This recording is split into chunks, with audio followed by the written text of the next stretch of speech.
अस्सलामु अलैकुम वरहमतुल्लाहि वबरकातुह। आज हम देखेंगे इर्रेगुलर ब्लीडिंग या स्पॉटिंग, जिसको हम अरबिक में बोलते हैं इस्तेहाज़ा। इसके मसाइल भी हम देख लेते हैं क्वेश्चन आंसर के फॉर्मेट में। तो फर्स्ट क्वेश्चन है कि इस्तेहाज़ा क्या है। तो इस्तेहाज़ा ऐसा ब्लड या ऐसा खून है जो आपको महीने में कभी भी हो सकता है, यानी कुछ दिन भी हो सकता है या कभी कभी पूरा महीना भी हो सकता है। लेकिन ये जो है 7 डेज या जो भी आपके 5 डेज ऑफ पीरियड्स है, ये छोड़ करके जो भी ब्लीडिंग होती है उसको इर्रेगुलर ब्लीडिंग कहते हैं, यानी इस्तेहाज़ा। सेकेंड क्वेश्चन है कि ये कब होता है। तो इसको हम एग्जाम्पल के तौर पे देखेंगे, यानी समझ लीजिए आपकी 28 डेज की साइकिल है, यानी एवरी 28th डे आपको पीरियड्स आता है। तो हम फर्स्ट से 28 डे की साइकिल देखेंगे। इसमें जो है मोस्ट कॉमनली जो ओव्यूलेशन वाला डे है वो है 14th डे, यानी इस टाइम पर आपका एग रिलीज होता है। तो यहाँ पर जो है फिजियोलॉजिकल यानी नॉर्मल ब्लीडिंग होना कॉमन है। ब्लीडिंग या कभी कभी स्पॉटिंग जिसको हम कहते हैं, थोड़ा सा ब्लड जो हमें लगता है। अब पीरियड्स वाले डेज आप छोड़ दे और इसको छोड़कर जो भी आपको ब्लीडिंग होती है ये होता है इस्तेहाज़ा में काउंट। और ये एक नॉर्मल ब्लीडिंग नहीं है, ये एक अबनॉर्मल ब्लीडिंग है, यानी आपको कोई बीमारी वगैरह होगी तब आपको ये इर्रेगुलर ब्लीडिंग होगी। तो थर्ड क्वेश्चन है कि आप कैसे समझेंगे कि ये आपका पीरियड्स वाला यानी हैज वाला ब्लड है या फिर ये आपका स्पॉटिंग यानी इस्तेहाज़ा वाला ब्लड है। तो इसको समझने के लिए हम इस्तेहाज़ा और हैज के बीच में कुछ पॉइंट्स देखेंगे जो जिससे हम समझ सकते हैं कि ये कौन सा ब्लड है। तो फर्स्ट पॉइंट है, देखिए इस्तेहाज़ा का जो ब्लड है वो इर्रेगुलर होता है, यानी महीने के कोई भी दिन हो सकता है। हैज वाले पीरियड्स को छोड़कर, डेज को छोड़ करके जो भी ब्लीडिंग होती है वो इर्रेगुलर, वो है इस्तेहाज़ा वाली ब्लीडिंग। जबकि हैज का जो ब्लीडिंग है वो रेगुलर होती है और वो एक फिक्स टाइम पर होती है। हर फीमेल्स में ये एक अलग डेट इसकी होती है। सेकेंड पॉइंट है, जो इस्तेहाज़ा है उसका ब्लड जो है स्मेली नहीं होता है, यानी उसमें से बो नहीं आती है। जबकि हैज वाला ब्लड जो है उसमें से एक अनप्लीजेंट स्मेल आती है, यानी बो आती है। थर्ड पॉइंट है, जो इसका ब्लड है वो होता है क्लीन, यानी ये एक थोड़ा सा लाइट कलर वाला ब्लड होता है कंपेयर टू हैज। जो हैज का ब्लड होता है वो अनक्लीन होता है और वो डार्क कलर का होता है। फोर्थ पॉइंट है कि इसका जो ब्लड है यानी इस्तेहाज़ा वाला, ये आता है वेन से यानी रग से, इसलिए ये वाला ब्लड बाहर आने के बाद जो है सख्त हो जाता है। जबकि हैज वाला ब्लड वेसल यानी वेन से नहीं आता, यानी रग से नहीं आता है, ये आता है डायरेक्ट यूट्रस के अंदर से यानी बच्चेदानी के अंदर से।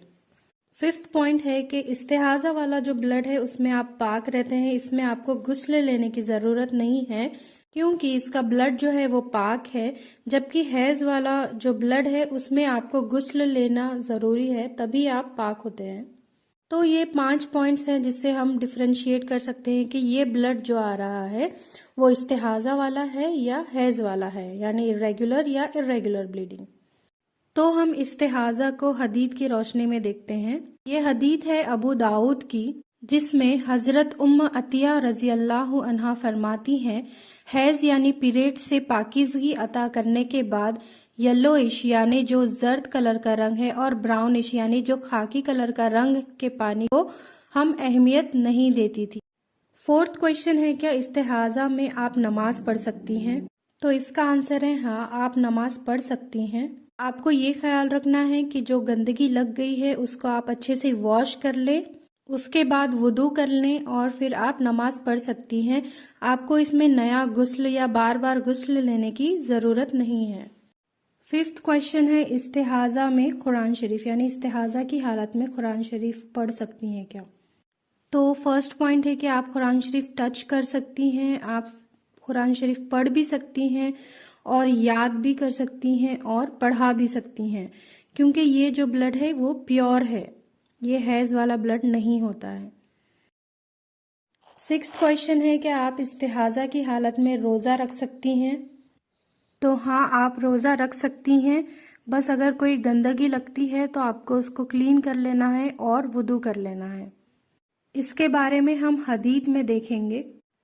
आयशा रजी अल्लाह अन्हा फरमाती हैं और कहती हैं کہ فاطمہ بنت ابی حبیش، یہ ایک عورت یعنی خاتون تھی، فاطمہ بنت ابی حبیش جو ہے آپ صلی اللہ علیہ وسلم کے پاس آئی اور کہنے لگی، اے اللہ کے رسول صلی اللہ علیہ وسلم، مجھے استحاضہ کا خون آتا ہے اور میں پاک نہیں ہوتی ہوں، تو کیا میں نماز ترک کر دوں؟ تو آپ صلی اللہ علیہ وسلم نے فرمایا، نہیں، یہ تو ایک رگ کا خون ہے اور حیض کا نہیں، یعنی پیریڈز والا نہیں ہے، تو اس میں آپ کو نماز بھی پڑھنا ہے اور روزہ بھی رکھنا ہے۔ 7واں کوشچن ہے، کیا استحاضہ کی حالت میں آپ اعتکاف میں بیٹھ سکتی ہیں؟ ہاں، آپ اعتکاف میں بیٹھ سکتی ہیں۔ اس کو ہم ایک حدیث کے روشنی میں دیکھتے ہیں۔ یہ صحیح بخاری کی حدیث ہے کہ رسول اللہ صلی اللہ علیہ وسلم کے ساتھ ایک جوزہ یعنی وائف، انہوں نے اعتکاف کیا اور وہ استحاضہ کی حالت میں تھی۔ اس سے یہ پتہ چلا کہ استحاضہ کی حالت میں اعتکاف کر سکتے ہیں۔ 8واں کوشچن ہے، استحاضہ کی حالت میں ہم بستری یعنی ریلیشن وتھ یور ہسبینڈ، تو آپ یہ کر سکتی ہیں کیونکہ استحاضہ والا جو بلڈ ہے وہ پیور ہوتا ہے، یہ حیض والا بلڈ نہیں ہوتا ہے۔ تو یہ ہم نے دیکھا 8 بہت امپورٹنٹ پوائنٹس استحاضہ پر، اور اس میں آپ باقی جو سارے کام آپ نارمل ڈیز میں کر سکتی ہیں وہ ساری چیزیں استحاضہ کی حالت میں کر سکتی ہیں۔ اور استحاضہ سے ریلیٹڈ اگر کوئی کوشچن ہے تو آپ کمنٹ باکس میں کوشچن کریے، میں انشاءاللہ آنسر کرنے کی کوشش کروں گی۔ السلام علیکم ورحمۃ اللہ وبرکاتہ۔